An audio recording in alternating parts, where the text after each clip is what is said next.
Hey everybody, it's Nicholas Wilton. I wanted to talk today a little bit about one of my favorite tools that I use a lot, and it's this sander, right?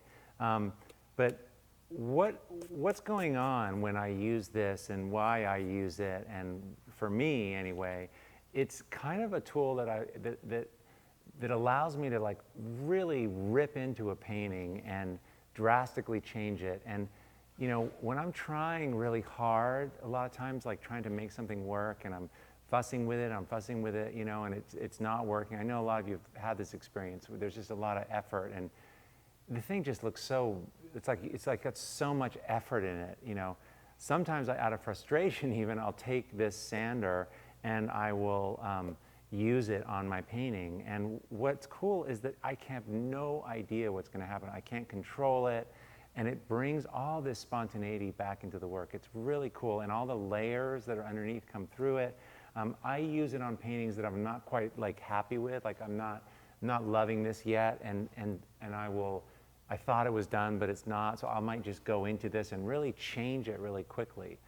The changes are not wet paint, it's dry, so I can change the painting, right? Like, and this is oil paint, so I can change the paint. It's dry right now, I can sand on it, I get all these different things happening, layers coming through, but I can keep working on it so it's dry. That's kind of cool. The thing I like about this sander, and you can get different ones, and there's a link for this one. This is the best one I've found, this Ryobi one, is that it's got this bag on it that collects all the dust. I mean, it doesn't collect all the dust, you still want to wear a mask, but it keeps a lot of it. I'll do this in the studio, but if I'm really going to go at it, I'll take the whole painting outside. It really provides a fantastic, like, it's like a madman came in and worked on your painting for an hour, and it's surprising what can happen when you let that kind of spontaneity and just freaky chance happen to your work. It gets really exciting again. The sandpaper, the grit that I like to use is 80.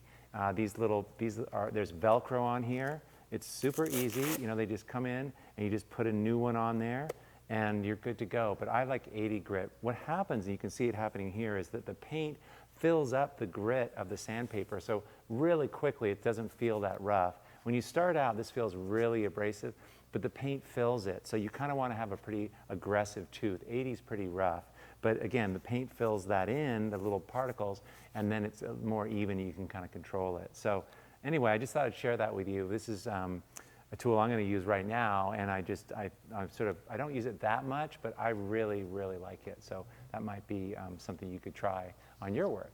Great.